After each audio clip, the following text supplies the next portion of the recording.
Welcome to Wisdom Trek with Gramps.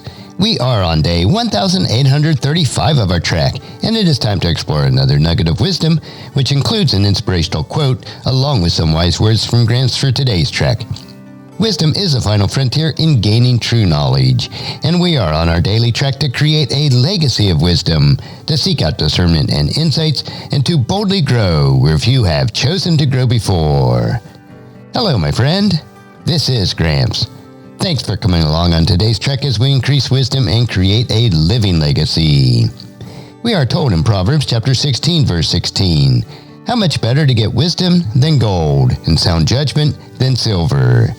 If you apply the words that you hear today, over time, it will help you to become more healthy, wealthy, and wise as you continue on your daily trek of life. So let's jump right in with today's nugget. And today's quote is from Croft M. Pence, and it is, "A retentive memory is often a good thing, but the ability to forget can be a token of greatness." So today's nugget of wisdom is the ability to forget. I believe all of us desire to have a good memory, but what we retain is of utmost importance. As I have studied people, I have realized that essentially three types of personalities determine what is essential to remember and how we make our decisions and choices. One type is focused on the past, and their outlook, decisions, and choices are driven by their past experiences. The next kind of person is focused on the present, and their outlook, decisions, and choices are driven what they are currently experiencing. Finally, the third type of person is focused on the future. This person makes decisions based on what they perceive the future is and appear to be more forward-looking on their outlook, decision, and choices. All three of these types of person's outlook controls what and how they tend to remember. The past-oriented can remember more finite details of past events. The present-oriented can remember valuable information vital to their present situation, but may not reflect much on the past nor project into the future. A future-oriented person remembers very few finite details of the past, including the very recent past, unless it is essential to the success of their future. I am personally rooted in this third category. I do not remember many details of the past, whether it was 50 years ago or 5 days ago. I am always focusing on the future.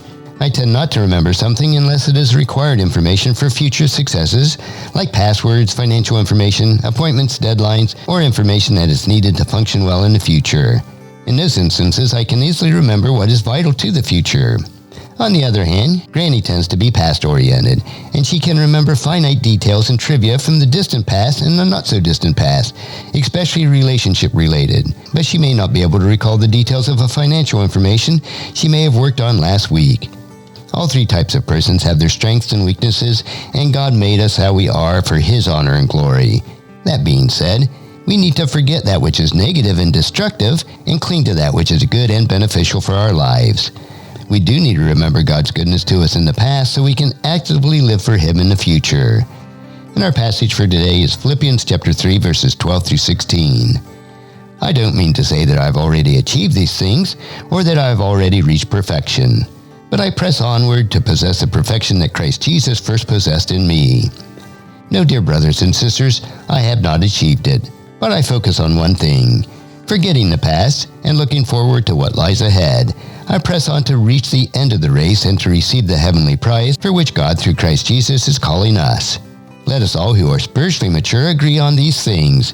If you disagree on some point, I believe God will make it plain to you, but we must hold on to the progress we have already made.